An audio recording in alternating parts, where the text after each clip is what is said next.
Now Jacob heard that the sons of Laban were saying, Jacob has taken all that was our father's, and from what was our father's he has gained all this wealth. And Jacob saw that Laban did not regard him with favor as before. Then the Lord said to Jacob, Return to the land of your fathers and to your kindred, and I will be with you.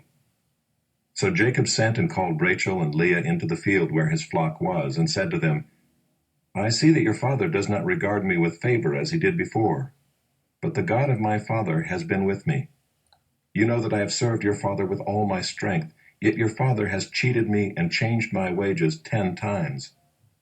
But God did not permit him to harm me. If he said, The spotted shall be your wages, then all the flock bore spotted.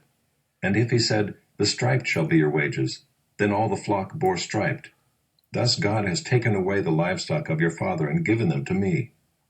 In the breeding season of the flock, I lifted up my eyes and saw in a dream that the goats that mated with the flock were striped, spotted, and mottled. Then the angel of God said to me in the dream, Jacob, and I said, Here I am. And he said, Lift up your eyes and see, all the goats that mate with the flock are striped, spotted, and mottled. For I have seen all that Laban is doing to you. I am the God of Bethel, where you anointed a pillar and made a vow to me.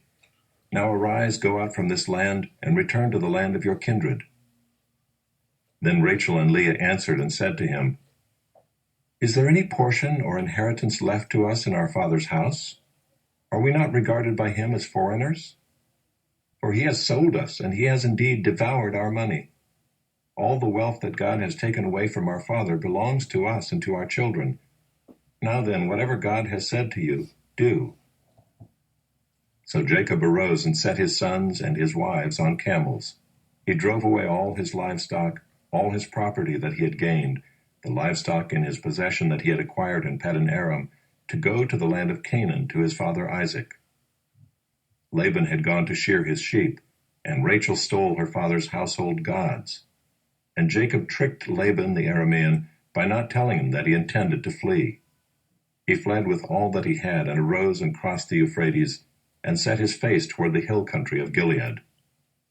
When it was told Laban on the 3rd day that Jacob had fled, he took his kinsman with him, and pursued him for 7 days, and followed close after him into the hill country of Gilead.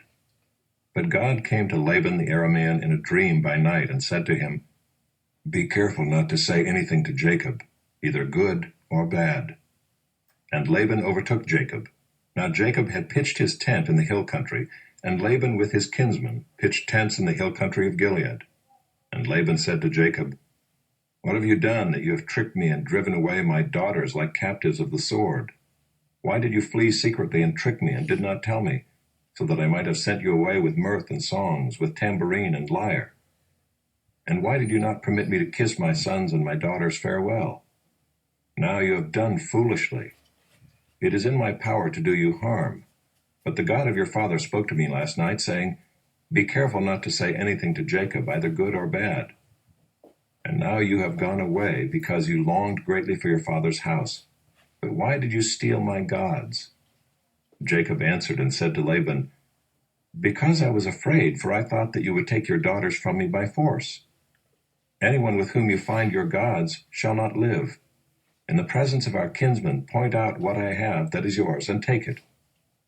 Now Jacob did not know that Rachel had stolen them. So Laban went into Jacob's tent, and into Leah's tent, and into the tent of the 2 female servants, but he did not find them. And he went out of Leah's tent, and entered Rachel's. Now Rachel had taken the household gods, and put them in the camel's saddle, and sat on them. Laban felt all about the tent, but did not find them. And she said to her father, Let not my lord be angry that I cannot rise before you, for the way of women is upon me. So he searched, but did not find the household gods. Then Jacob became angry and berated Laban. Jacob said to Laban, What is my offense? What is my sin that you have hotly pursued me? For you have felt through all my goods. What have you found of all your household goods? Set it here before my kinsmen and your kinsmen, that they may decide between us 2. These 20 years I have been with you. Your ewes and your female goats have not miscarried, and I have not eaten the rams of your flocks. What was torn by wild beasts I did not bring to you. I bore the loss of it myself. From my hand you required it, whether stolen by day or stolen by night. There I was. By day the heat consumed me, and the cold by night, and my sleep fled from my eyes. These 20 years I have been in your house. I served you 14 years for your 2 daughters, and 6 years for your flock, and you have changed my wages 10 times. If the God of my father, the God of Abraham and the fear of Isaac, had not been on my side, surely now you would have sent me away empty-handed. God saw my affliction and the labor of my hands, and rebuked you last night. Then Laban answered and said to Jacob, The daughters are my daughters, the children are my children, the flocks are my flocks, and all that you see is mine. But what can I do this day for these my daughters, or for their children whom they have borne? Come now, let us make a covenant, you and I, and let it be a witness between you and me. So Jacob took a stone and set it up as a pillar. And Jacob said to his kinsmen, Gather stones. And they took stones and made a heap, and they ate there by the heap. Laban called it Jegar-sahadutha, but Jacob called it Gilead. Laban said, This heap is a witness between you and me today. Therefore he named it Gilead and Mizpah, for he said, The Lord watch between you and me, when we are out of one another's sight. If you oppress my daughters, or if you take wives besides my daughters, although no one is with us, see, God is witness between you and me. Then Laban said to Jacob, See this heap and the pillar which I have set between you and me. This heap is a witness, and the pillar is a witness, that I will not pass over this heap to you, and you will not pass over this heap and this pillar to me, to do harm. The God of Abraham and the God of Nahor, the God of their father, judge between us. So Jacob swore by the fear of his father Isaac, and Jacob offered a sacrifice in the hill country, and called his kinsmen to eat bread. They ate bread and spent the night in the hill country. Early in the morning Laban arose and kissed his grandchildren and his daughters, and blessed them. Then Laban departed and returned home.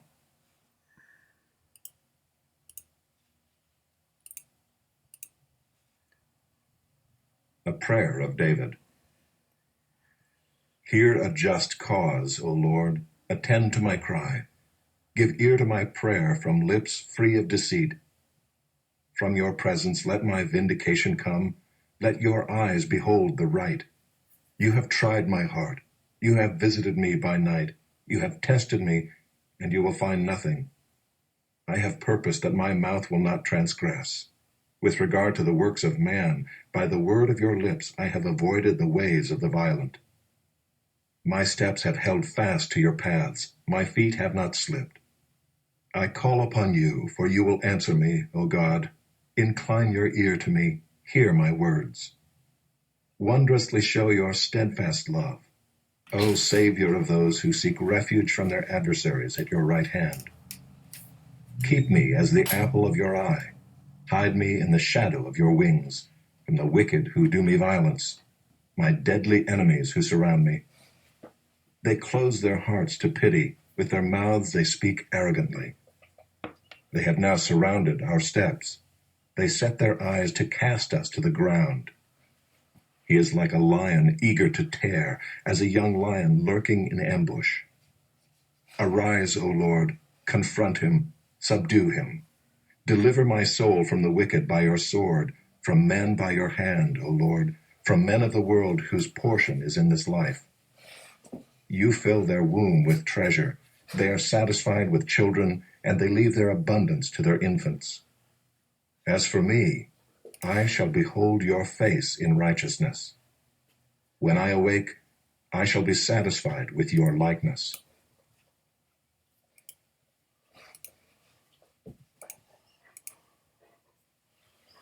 For the kingdom of heaven is like a master of a house, who went out early in the morning to hire laborers for his vineyard. After agreeing with the laborers for a denarius a day, he sent them into his vineyard. And going out about the 3rd hour, he saw others standing idle in the marketplace, and to them he said, You go into the vineyard too, and whatever is right I will give you. So they went.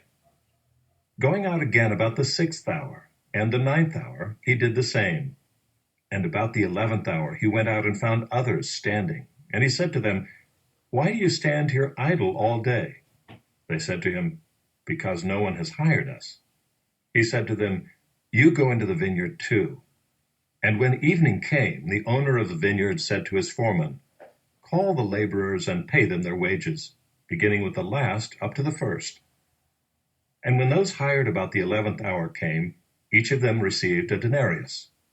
Now when those hired first came, they thought they would receive more, but each of them also received a denarius. And on receiving it, they grumbled at the master of the house, saying, These last worked only 1 hour, and you have made them equal to us who have borne the burden of the day and the scorching heat. But he replied to one of them, Friend, I am doing you no wrong. Did you not agree with me for a denarius? Take what belongs to you and go. I choose to give to this last worker as I give to you. Am I not allowed to do what I choose with what belongs to me? Or do you begrudge my generosity? So the last will be first, and the first last. And as Jesus was going up to Jerusalem, he took the 12 disciples aside, and on the way he said to them, See, we are going up to Jerusalem, and the Son of Man will be delivered over to the chief priests and scribes, and they will condemn him to death, and deliver him over to the Gentiles to be mocked, and flogged, and crucified, and he will be raised on the 3rd day. Then the mother of the sons of Zebedee came up to him with her sons, and kneeling before him, she asked him for something. And he said to her, What do you want? She said to him, Say that these 2 sons of mine are to sit, one at your right hand and one at your left in your kingdom. Jesus answered, You do not know what you are asking. Are you able to drink the cup that I am to drink? They said to him, We are able. He said to them, You will drink my cup, but to sit at my right hand and at my left is not mine to grant, but it is for those for whom it has been prepared by my Father. And when the 10 heard it, they were indignant at the 2 brothers. But Jesus called them to him and said, You know that the rulers of the Gentiles lord it over them, and their great ones exercise authority over them.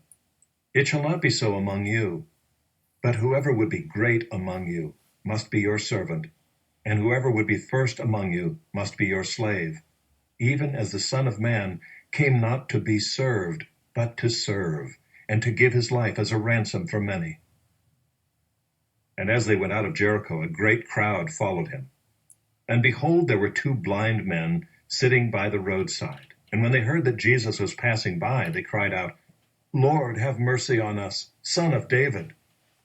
The crowd rebuked them, telling them to be silent, but they cried out all the more, Lord, have mercy on us, Son of David. And stopping, Jesus called them and said, What do you want me to do for you?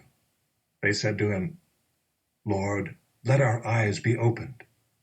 And Jesus, in pity, touched their eyes, and immediately they recovered their sight and followed him.